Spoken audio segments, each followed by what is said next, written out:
troisième testament au même biso. Bon, na kanda parce que ndenge na yeboye. Bana nzambe bazala kanda te. Non, na kanda. Eza na Bible. Makambo na zolo beza na Bible. Eza na sisa. Eza na malembe non. Na ina tunu mambo kanda ezala te. Aiza kotea kopesa ba conseiller bana nzambe. Kanda ezala te parce que ozana po batunus bandimine so ba koma na kanda. Non. Tout qui est malembe, troisième testament, c'est que l'on nous met le biso. Romains 1, verset 18. La colère de Dieu s'est relevée du ciel contre toute impiété et toute injustice des hommes qui retiennent injustement la vérité captive. Eza kanda nzambe balinga mikati na nkolo. Eza kanda nzambe. Bato nyonso bazokanga vérité bangi vérité bimate. Kanda nzambe fue mona na yango moni kanda nanga pe na yango. Yango na lobela troisième testament. Eza kanda eza na Bible. Tanga na mkanda ya Romains 1 verset 18. Bao bakangi vérité. Ole babimisa vérité ba bombi yango. Siko bazui masonge nde batie liboso. Yango kanda wana eza ko se manifester ti lelo. Nazo continuer verset wana na Romains 1 verset 19. Car ce qu'on peut connaître de Dieu est manifesté pour eux, Dieu leur ayant fait connaître.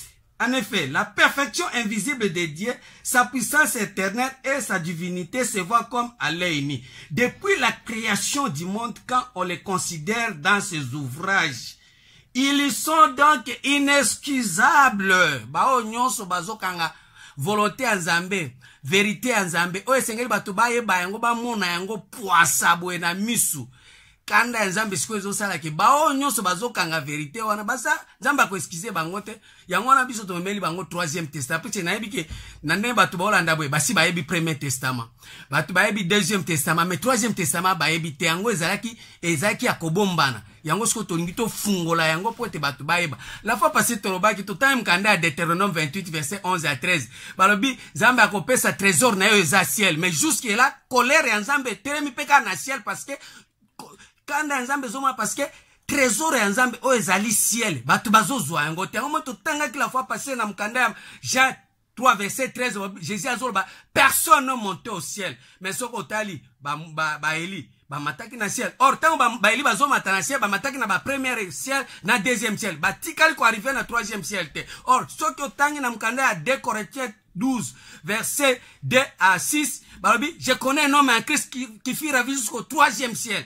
Chiko, biloko wana nyonso, esengeli bato bayeba makambo eza na troisième ciel, o ezali troisième testament, troisième alliance, o esengeli nzambe alakisa bana na ye, balinga mikati na nkolo. Totanga ki mukanda ya Jean 1 verset 50 à 51, Jésus azoloba ke, ndengo ndiminga ike o moninga ozako mona babiloko ya muke okomona ke ciel efungwami, baanje bazo mata, bazo kita, na nzela ya mwana nzambe, balinga mikati na nkolo. Biloko nyonso wana, eza makambo elekate, esengeli salema.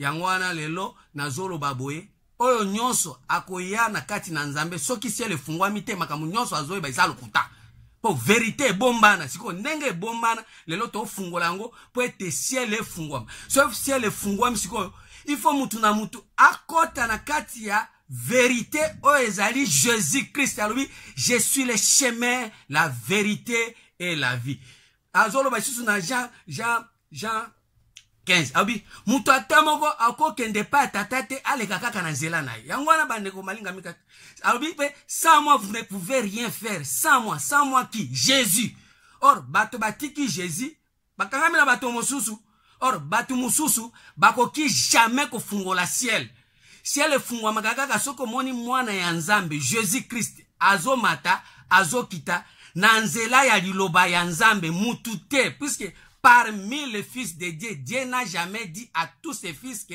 tu es mon fils. Mais lorsqu'il introduit de nouveau son fils unique, Jésus-Christ, il dit que tous les anges l'adorent. Hébreux 1, verset 5 à 6. Yangwana tozoya na troisième testament, pour être ange wana, Jésus-Christ, azaliti lelo. Il est le même hier, aujourd'hui, éternellement. Ezali vie, ya bonzambe. Bible yango moko ezoloba bien que celui qui a le Fils a la vie. Celui qui n'a pas le Fils de Dieu n'a pas la vie. La vie, ce n'est que Jésus-Christ. Oh, nyonso akoyeba mutu mususu. Ayebi Jésus-Christ te azana vie te. Okokozo na mbongo no, somi ba imebre na yo, oboti bana na yo, Christ azate, vie azate, selon Nzambe. Bande kononde bangomona yo zana vie. Mais Nzambe azomona vie à partir à Christ. Yango so tokena mkanda 1 Corinthiens 3 verset 18. Na otanga ngo so pe na tangi yo po kotanga ngo tina 23. Abiboy, que nul ne s'abuse lui-même. Si quelqu'un parmi vous pense être sage selon ce siècle, qu'il devienne fou afin de devenir sage.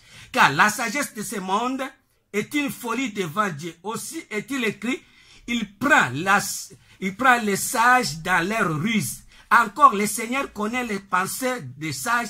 Il sait qu'elles sont vaines. C'est-à-dire, bato ebele bazana Jésus-Christ. Mais bazali, sage. Mais ce que bazana kati ya sagesse ya vanité. Bazozwa biloko oyo ezali ba créature ya Nzambe batie batomboli bango. Ole baluka Jésus. Oyo azali soki amona ni ciel efo fungwama soko kutani na Jésus ciel efo fungwama omona pende ni banji bazoma tazo kita. Mais lelo bato bakutana kana Jésus ciel ezo fungwama te. Yango mwe siko otangi Bible osali makambo na bino. Otangi Bible osali makambo ya bokoko. Otangi Bible osali makambo batu nyonso basala ke pi ozolo baki osala ngona kombo na Yesu. Yango kanda ya Nzambe sikoyo ye. Kanda ya Nzambe wana ezali. Poete eloko sengeli batu bayeba. Bato bayebi yango te totangi mukanda ya Romains 1 verset 18 à 24. Siko tango tozo na 3e testament tozo nga to apese kanda ya Nzambe. Tolobela bato makambo etali bo santu ya Nzambe bo sosoli buanya. Oh, balinga mikati nankolo. Car la sagesse de ce monde est une folie devant Dieu. Et aussi, il est écrit, je prends les sages dans leur ruse. Et encore, le Seigneur connaît les pensées des sages. Il sait qu'elles sont vaines. Que personne donc ne mette sa gloire dans des hommes. Car tout est en vous. Soit Paul, soit Apollos, soit Céphas, soit le monde, soit la vie, soit la mort, soit les choses présentes, soit les choses à venir. Tout est en vous et vous êtes en Christ et Christ est en Dieu. Christ kaka nde aza mutu ya Nzambe. Babilo comme mususu wana eza ya bino. Soki eza la Paul, eza la vie à présent, eza la vie à venir. Nyonso eza ya bino. Eza na mutu na komi Bible te. Ya omoni na mukanda Christ nde Nzambe ayebi. Bon, yosko yo oyebi Christ. Pardon? Mais il y a quoi comme habité. Que personne donc ne mette sa gloire dans des hommes. Car voilà. Tout est en vous. Soit Paul, soit Apollos, soit Céphas, soit le monde, soit la vie, soit la mort, soit les choses présentes, soit les choses à venir. Tout est en vous et vous êtes en Christ et Christ est en Dieu. Au moins, Nzambe bika Christ. Bato balingi ba kota na kati ya bonzambe sans prota Christ yaza. Or Christ Colossiens DD. Ezolo babwe. Balinga mikati na nkolo. Toze suna tema sekite. Pasteur Samson Zera. En attendant Zotanga, la personne numéro de téléphone 082 33 38 105. Donc, tout au fond, la côté. Parce que Samson lobby, après 6 messages, après tout je m'appelle et bandeko. Après quelques questions, autour de 6e émission. Afin qu'il ait le cœur rempli de consolation, qu'il soit uni dans la charité, enrichi d'une pleine intelligence pour connaître le mystère de Dieu, savoir Christ. Christ est un mystère de Dieu. Je vois biloko wana ndeko kiko pesa mutu vie ya koyeba ke naza na vie. Po soko za na Christ te oza na vie te. Balinga mikati na nkolo. Oza na vie par rapport na bandeko na yo ba camarade na yo mais pepa Nzambe Christ Nzambe bika Christ. Or tango azo introduire Christ na kati ya mokili alobi ke ba ange nyonso basani ba adorer. Siko to koti na 3e testament esengeli Christ afungula na premièrement ciel. Po soki ciel efungwa mite okobanda kosala maloba nyonso zosa eza na se ya ciel, c'est-à-dire eza vanité. Oh Bible zoba oh nyonso zosa na se ya mo eza vanité. Or tango zosa na vanité Nzambe zate obi un point éternel de gloire. Quand nous regardons non pas aux choses visibles, car les choses visibles sont passagères, mais les invisibles sont éternels. Oh biloko invisible nde kati kuna nde Christ azali. Mais so okoti na eloko eza visible, apparence temporaire, passagère. Christ aza na kati te. Yango wana nazo ebisa mutu nyonso akolanda Nzambe soki lo le fungwami te ayebi Nzambe te. Yango tozoloba par rapport na 3e testament. Hein? Mutu nyonso ayebi Nzambe soki lo le fungwami te ayebi Nzambe te. Lo le fungwami ndeni parce que maintenant Jean 1 verset 50. Jésus a dit à Nathanaël, okomona bar grande chose, okomona lo le fungwami, okomona ba ange moi na Nzambe. C'est ça aussi le problème de comprendre. Ah, c'est un message. Bien sûr, na mukanda ya Luc. Luc 16 verset 17 Luc 16 17 Il est plus facile que le ciel et la terre passent qu'il ne l'un l'un seul train de lettres de la loi vient de tomber. Abi, ciel na terre kosani ekoleka mais ata komi moko ya nzambe ekokita na sete ciel na terre wana ezani ciel ekoleka bon balinga mikati na nkolo so ciel eleki mabele eleki biso siko to kufanda wapi est-ce que bato bakotika bakomona ndenge nini bakofanda wapi ciel na ciel eleki terre eleki or ezana ciel na terre il faut eleka. Or, tant que ba ciel, na mkanda kaka ya Matthieu 5 verset 18 elobi boy. Matthieu 5 18. Oh, Bible ndé foué loba 18 elobi boy. Car, je vous l'ai dit en vérité, tant que les ciels et la terre ne passeront pas, il ne disparaîtra pas de la loi un seul iota, un seul train de lettres, jusqu'à ce que tout soit arrivé. Au moins, abi, alobi, a compliqué, alobi susu, ciel et la terre kolekate, ekolekate pourquoi puisque makamu nyonso o bakoma lettre nyonso nzambe akoma esenge nyonso sanini ekokisama ça veut dire tozana ciel moko o nzambe makambo akoma il faut ekokisama tozana ciel mususu makambo nzambe kokita na sete pe ciel on faut eleka or na minute ne tolo babwe ba ciel nyonso ezaka parmi ba place nzambe atia ba astre ba tia ba luminaire ba lune ba étoile or so ke ina mkanda Genèse 37 verset 9 à 11 bana ya Jacob Joseph azalaki ko briller azako blota bandoto ndenge ni azo briller eza vio yo mutu na mutu isengele ya briller balinga mikati na nkolo mais siko oko briller ndenge ni ciel ezo fungwa mate au moins muto ngana za na étoile mais étoile yo yebi yango ndenge ni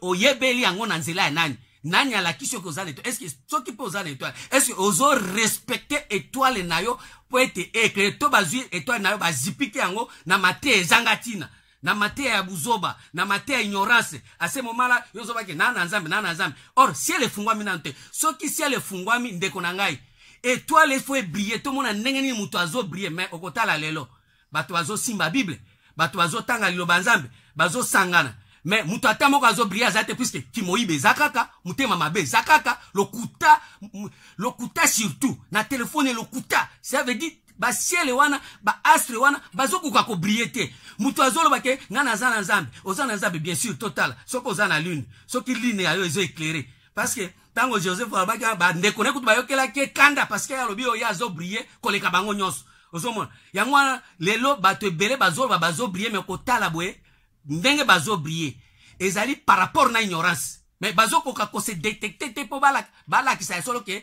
baza luminaire baza ko pesa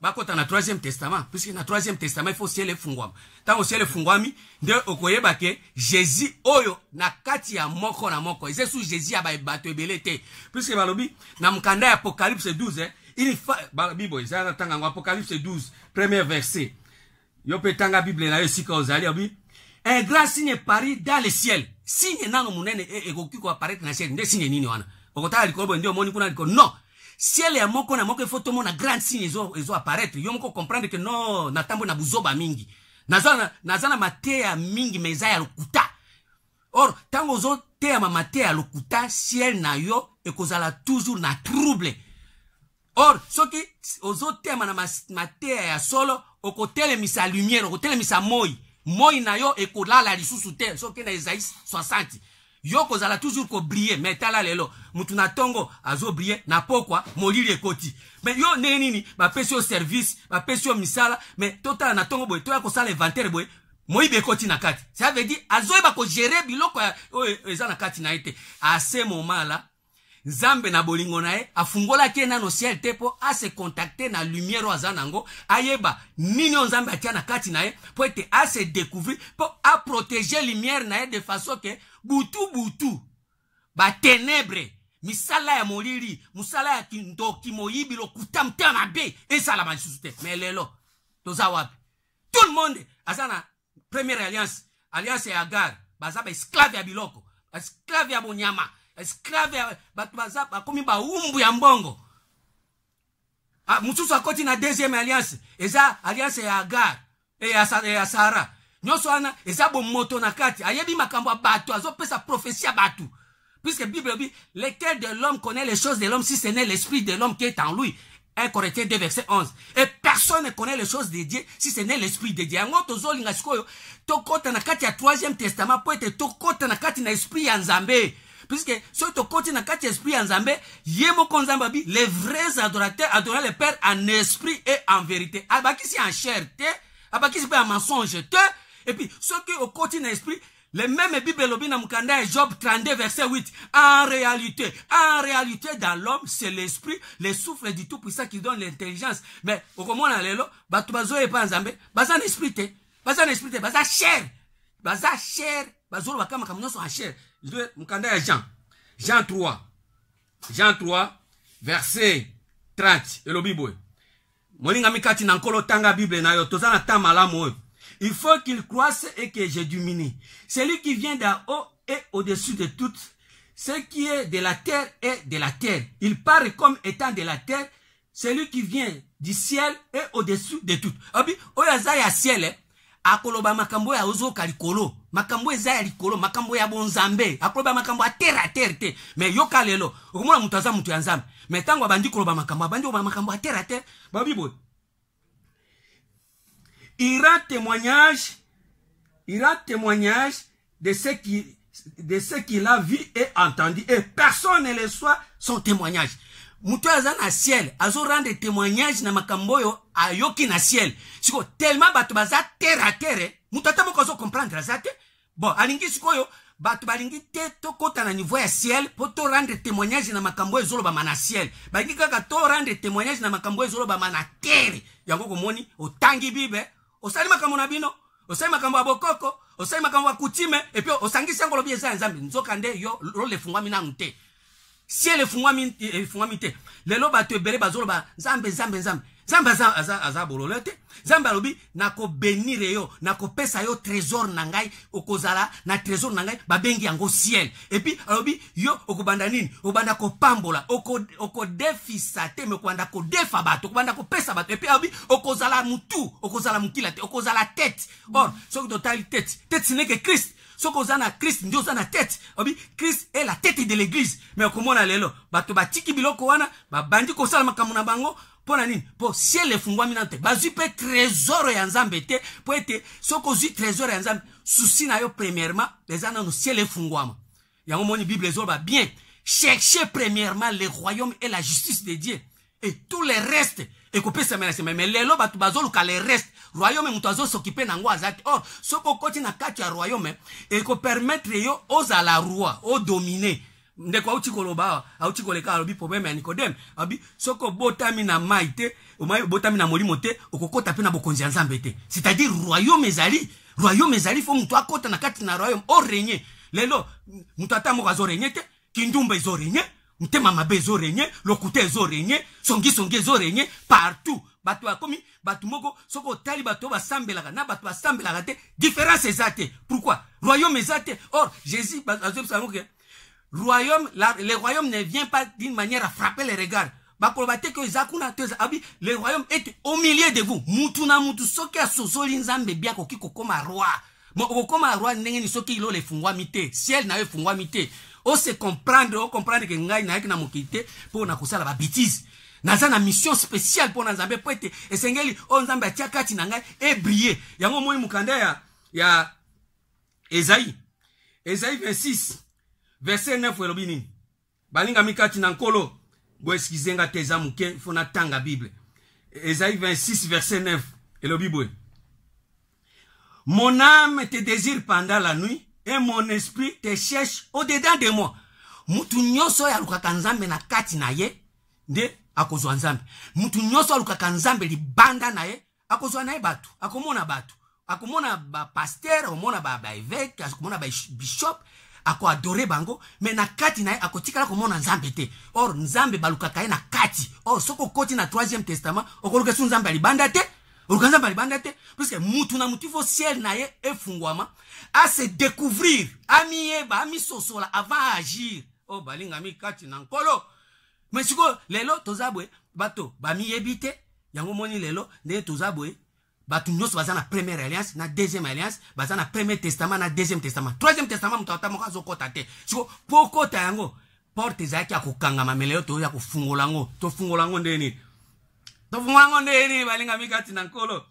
Zambe asunga bao bazo comprendre. Mukande Esaïe 42, verset 16. Et le Bible. Je ferai marcher les aveugles sur un chemin qu'ils ne connaissent pas. Nakotambu saba aveugle nanzelo ba ebite. Ça veut dire troisième testament yo yebite. Ko beta trote ke o yebi. Menzamba lobi akotambu sa puisque ozaki aveugle. Aveuglement na eza par rapport à quoi? Ozotala makambo eza libanda na yo. Mais otikala komona makambo eza na kati na yo. Siko soki ozotambula ozoyeba makambo eza libanda na yo. Yesu akendeki na azwaki bateme. Bomemani bokena njiri. Njiri eza libanda na yo. Njiri eza mtema na ote. Njiri eza mtema na ote. Or, na kati na yope ma ezali, Proverbe 20, verset 5 à 6. Alors, les destins dans le cœur de l'homme sont des eaux profondes. L'homme intelligent s'est épuisé. Mutu akoki kokota na kati na akokuta pe destin na eza mai mobimba. So kaza mayele akoki kotoka yango pe tomoni pe akomi kosala lango destin na ye. Mais lelo bata tamoka zo ki pe kosala la destin na ye, kosala la vocation na ye, kosala la don na ye de façon que atoka yango ebima libanda. Mais mutu nyoso akomi ka kowelela na koma kaka boye, na koma demba mbala moko, na koma député. Na koma mbala moko, na koma directeur. Mais na kati ne ki directeur ezate. Yango ko tienne entreprise, entreprise ils ont marché té. Ils ont marché té. Ponani, po kati na ki directeur ezate. Yango tozo zongi sabino skolo na kati na bonzambe de façon que lole sengeli ofungwama. Omona nano mwana nzambe o eza Jésus boyebi bo sosoli. Soko comprendre boyebi bo sosoli nzambe, sale loko eza kati na yo. Puisque mkanda Ecclésiaste 3 verset 11 et le Bible nzambe atiaki na kati ya mutu na mutu esprit wana ya éternité. Mais mutu azoyebate. Yango nzambe asunga yo mutu zo kangai. Yo mtozo comprendre, tozo ata soko zo sosolate.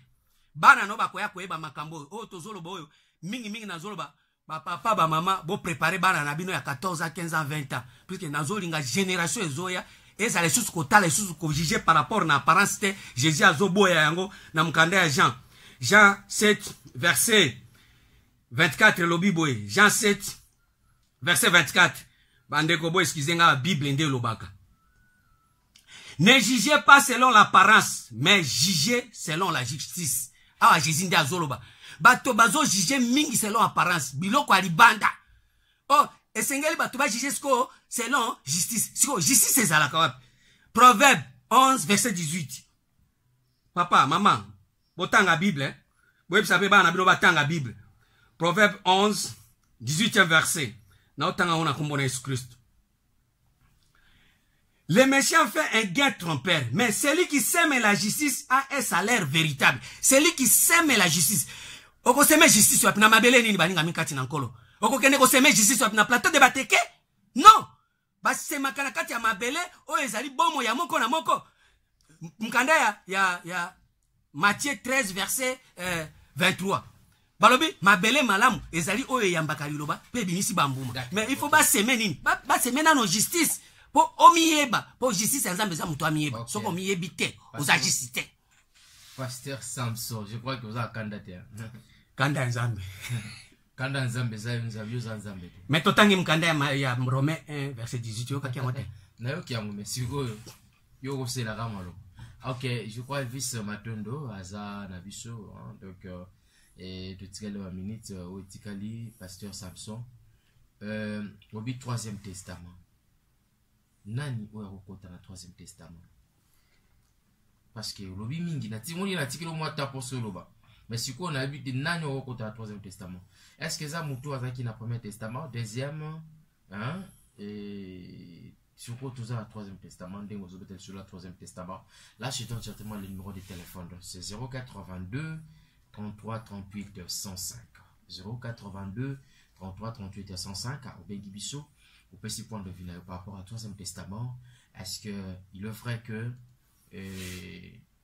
le pasteur Samson Betty solo le ciel passera, donc et la biblique et c'est en sous version mususu, est-ce que ciel angoza eza likolo tozomona toza attitude na biso toza lo lenge na biso et donc je crois pasteur Samson non on compte le 3e testament. Mukana Marc 10 verset 13 et le Bible.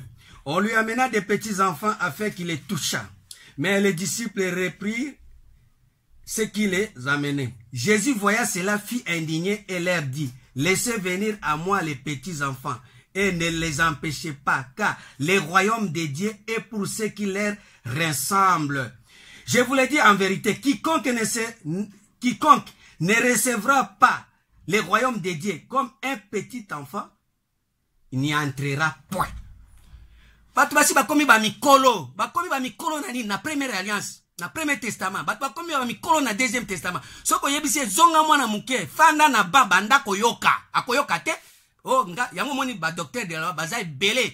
Ba linga kozonga bana mikete. Yango ezo senga siko o nyonso akolinga kokota na kati ya royaume. Mutu akokota na kati ya troisième testament. Il faut amizongi sa mwana muke loba na yebi na nga eloko te. Nzoka nde na kanisa na sali 30 na église na yebi eloko. Nzoka nde na yebi te. Ndima yango. Soko ndime kozonga mwana muke à ce moment là porte ya lola bako fungola yango pe bakangi porte ya séjour des morts puisque jusque là batu nyonso bazana porte ya séjour des morts au mona mususu afungoli porte ya royaume akangi porte ya séjour des morts et moment donné afungoli sur porte ya séjour des morts c'est-à-dire quoi mutu azolo ba makambo ya nzambe au sangisa na makambo ya batu au sangisa makambo ya mukili au sangisa poto or ba séjour des morts esika ba wa vie ezate bazalaka pe na mouvement yango moni lelo tozolo bela batu nzambe alingi biso nyonso to yamba mwana po tozala na vie ce n'est que la parole o eza na boyebi na bwanya na bososoli soko zongi mwana mukete mwana mukezali esprit ya humilité soko mikitisi te devant nzambe kokota te d'ailleurs pour na nouvelle naissance le rôle papa William Azali nouvelle naissance ya lobi yango na cadre na emenga nouvelle naissance eza par rapport na kolongola na première alliance olongo na deuxième alliance okoti na troisième alliance nde komona ke eza ndenge moko te oya bango eza kuna bazobala basebele awa na nouvelle alliance awa na troisième testament makamba kobala baleza te mukanda ya Luc 22 azabe sunga milimo Luc 20 pardon Luc 20 elobi boy verset 33. Christ. À la résurrection d'entre eux, à la résurrection, duquel d'entre eux sera-t-elle donc la femme, car les sept l'ont eu pour femme? Jésus leur répondit, les enfants de ce siècle prennent des femmes et des maris, mais ceux qui seront trouvés dignes d'avoir part au siècle à venir et à la résurrection des morts, ne prendront ni femme ni mari, car ils ne pourront plus mourir parce qu'ils sont semblables aux anges et qu'ils seront fils de Dieu, étant fils de la résurrection. Résurrection, il dit que bota mayasika, yo bota makala, ozana vieil homme, mto akala kufina mte, okolobatego nga na sina seko, ose kwa te. Poteo. Pesa no numéro na. Kashiko. Pesa numéro toujours que pesa no numéro pas voilà. 089 9 42 43 81. Tant que vieil homme azali, yo lo obotami asika te. Po vieil homme azana ba attitude na ye. So okoti na kati ya Galate 5 verset 19 à 21, okuta vieil homme azana kati. So boke na Colossiens 3 verset 5 à 8, okuta vieil homme azana kati. Ba bizarrerie nyonso wana ozana ngo et puis olobio ngana komi asika na komi mwana mke. Non. Bon côté. Je crois que je m'appelle Elvis Matondo qui assure la mise en onde de cette émission et puis merci dans la bande de cours Bazola Davis parce que Samson je crois que aux le troisième testament bande bana pour ça vraiment hein ba comprendre le troisième testament c'est un peu clair qui aux côté mon parabole ne va comprendre. Bon, troisième testament par rapport au testament premièrement ezalaka pona héritage. Chaque testament ezalaka na héritage nango. Bato bazana premier testament bazana héritage ba héritage ni ba héritage loi. Bato bazana deuxième testament bazana héritage ba héritage ni ba biloko nyonso ba verset biblique ya koloba ezali. Ba héritage grâce ba héritage vérité. Bato siko bako kota na kati ya troisième testament bako hériter paix na justice. Babiloko nyonso wana ezana ba verset o esengeli kopesa mais ko ezali état d'esprit ya muto alingi mingi loi mibeko église wana mibeko etonda bazana kati alliance wana or alliance wana ezana testament nango ezosala ke bato bazove mibeko na mibeko ezala bato mususu bazondima Jésus Christ par rapport na grâce na vérité ezape testament mususu mais Jésus est moko ayebisi ba disciple non mitema na bino mi maimate croyez à moi, croyez à Dieu. Nazo kene ko bongisa bino esika. Ayebaki ke esika mususu ezali. Or tango lobi esika wana, tango ko bongisa tango mema bango siko na Jean 14 verset 16 à 17. Ayebisi bango ke boko esprit de vérité koya. So ke esprit de vérité ye e ko fanda na bino éternellement libela na ibe ekokende lisusu te de façon que bozonga lisusu na loi bozonga lisusu na bata ya grâce bobabandaka koyebisa bino ke bongola motema ndeko bongola motema non soko bongoli mbala moko eze susu te bongoli lobi kuna uzongeli masanga lobi kuna lobi na melaki ka mwa muke non soko dégoûtango libela po ete okoti déjà na esprit de vérité oyo komema yo ososola bonzambe ya solo bonganga Pasteur Samson me la fi masanga masanga nini wana yo psa masanga ni omela ono no bongo la simara ono ngane naza bwe naza na gene ya libela na libela yani gene ni ya masanga ya biloko nyonso oyo esala yake mwana na libumu abeba omona naissance ya Samson te baba kini bapesaki mama na babi yo komeka komela eloko te balikia fort komela ngo te siko naissance wana eza normal po mutu ya nzambe ya solo azungi agarde dignité ya nzambe masanga nyonso ezala ya molimo na ya nzoto komela ngo te po masanga molimo mpe ezali Jésus pe asalaki feti na Kana abimisi masanga bato ba mairie bato bandi ba commerce babandi koteka ba pigeon bolanda chaîne na biso ya YouTube CLZSS TV CLZSS TV kuna eza 3e testament nazo senga na bato nyonso ba Rolanda ba s'abonner eloko mutu ya na sengi mbongo te bo s'abonner kaka po buno boko ko soutenir émission te mais bo s'abonner nzamba osunga ba ko soutenir ba ko soutenir depuis to bandana ça fait une année ngoso ideza une année to ke ideza mutata mo soutenir émission azate yo les soins soutenir ndeni ba pasteur so les kaka faut ba soutenir bon ba na lobi boy omoni vision Jésus tango abotamaki bato bazalaki ba marge ya bayaki na eloko ya ko soutenir eloko wana bayaki na ba aromati ba comprendre que o ezata malamu net na zabwe nokela mbongo pona leka na ba chaîne mususu ba senga ba $600 ba $300 nokende ko zongo wapi mais senga bato ba comprendre makambo nzabe ba pesa mbongo poto tokende kuna mais bazoko ko pesa te parce que crise eleki mais ba kozwa moyen nzamba osala bango ba soutenir bo banga te ba hébreu bazali ba hébreu ba obota on m'appelle pesate parce que tant pasteur Samson le laki petit lota mais aussi ezamuke non on comme dans 40 minutes on mukende ezamuke makambo eza ebele nous avons beaucoup de choses à dire conclusion ezali ke nde tozolo baboye 3e testament ezali pona vie ya mutu nyonso oyo alingi akota na royaume a dominer ate ozwi mbongo o dominer ozwi soki nini ozwi mwasi eza teki mwasi amema yo na libulu po yo ozwi mwasi non il faut dominer oza na musala il faut dominer eza teki biloko edominaka yo okomi kaka mutu moko kaya biloko nzambe ozobanga te or soko bandi deja ko dominer ndo komi na création ya nzambe po nzambe tango asalaki mutu na Genèse 1 verset 26 à 27 à 29 apesaki pouvoir ya ko dominer na biloko nyonso mais lelo biloko ata moko mutu azo dominer te bato lelo bazwa kanda ezo dominer bango mbongo ezo dominer bango songi ezo dominer bango lokute ezo dominer bango batu nyonso mutu nyonso azo tambulaka azata ko dominer te yango nazo kotisa bino na 3e testament po tozwa pouvoir wana ezali eza bokonzi nzambe apambola bino numéro nanga ezali plus 243 89 9 42 43 81 089 9 42 43 81 Zambe molimo yo kambanga yo Zambe molimo yo kambanga yo Zambe molimo kambanga yo Banzi bonozwa utaka na lola bona belela nani dekaka nandimela nani nandimela Zambe na lola oyo nandimela Zambe na lola oyo nandimela nani Voilà, merci. Merci à Vice Batondo pour la réalisation de cette émission. On se retrouve au prochain. Bye bye. Que Dieu vous bénisse. Au revoir.